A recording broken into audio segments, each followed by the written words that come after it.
Let me start with you, and let me start with the situation in Ukraine. You said when we spoke yesterday that you could imagine advocating sending more United States forces to Europe to reinforce NATO's eastern flank. I think you've said the same today in the hearing.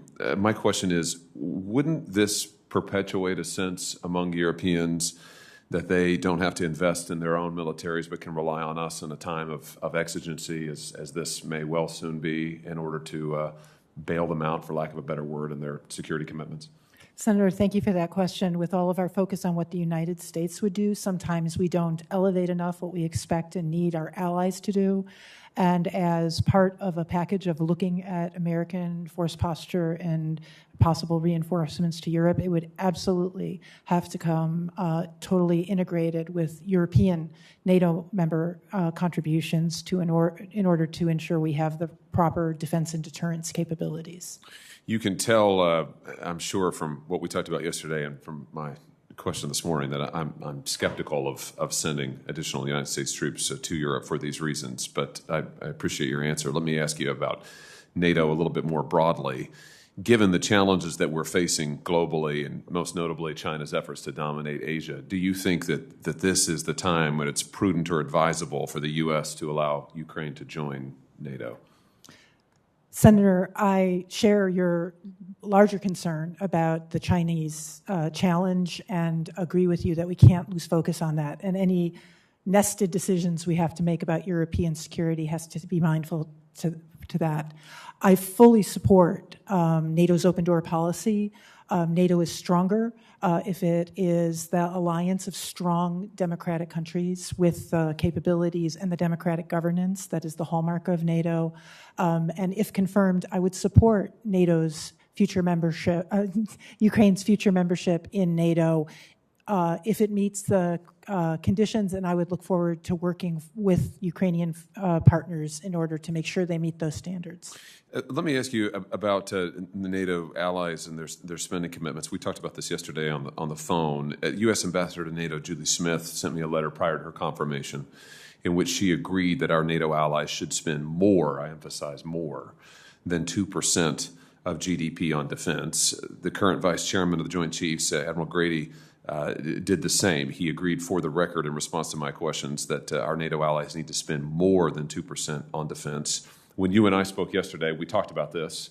I asked you this question. You said that, in your opinion, that our allies should be spending more than 2% on defense. I'd just like to get you on the record on that, if I could. In your view, can you confirm for us that you think, in your opinion, it's time for our NATO allies to move beyond the Wales Pledge and commit to increase defense spending above 2%? Yes, Senator, I do. Thank you for that.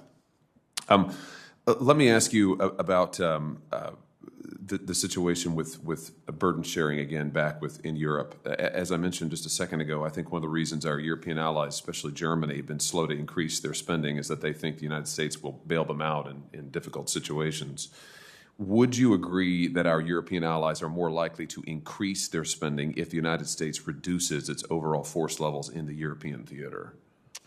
Senator, I believe that our European allies do key their contributions to an assessment of American contributions.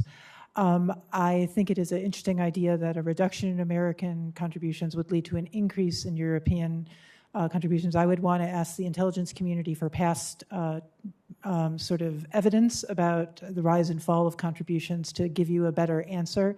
My instinct is that persuasion and high expectations and clear requirements are the motivator for European contributions to common defense in NATO. Just as thinking about it as a matter of incentives, Dr. Wallander, do you think that we should at least consider putting on the table reducing our overall force posture in Europe so that our allies feel incentivized to defend themselves? And you and I talked about this on the phone. I mean, where I'm coming from on this is that the United States of America simply can't do it all at the same time. We're facing a very acute challenge in the Indo-Pacific theater from China. We can't maintain, in my own view, we can't do what we need to do in that theater and maintain our current posture in Europe. We're going to have to make some hard choices somewhere, and they are hard choices, unless we're going to spend $2 trillion a year on defense, which we're not going to do, and we shouldn't do. So with that backdrop, I mean, what's your view on putting on the table with our European allies, and listen, we may need to consider an overall force posture reduction in Europe in order to meet our pressing security commitments elsewhere? I mean, what do you think about that? Senator, I believe that as we face a heightened threat from Russia, this would not be the moment to put a reduction in American commitment to NATO on the table. But what I would favor, if confirmed, is looking at how the United States can provide some of its advantages in enablers, in weapons system, in security cooperation with allies to ensure that we are properly resourcing the requirements in the Indo-Pacific, as you rightly point to, and yet sustaining defense and deterrence against Russia. Thank you very much. I'll have some questions for the record for the rest of you. Thanks again. Thank you, Dr. Wallander. Thank you, Mr. Chairman. Thank you, Senator Hawley. Let me now recognize via WebEx Senator King.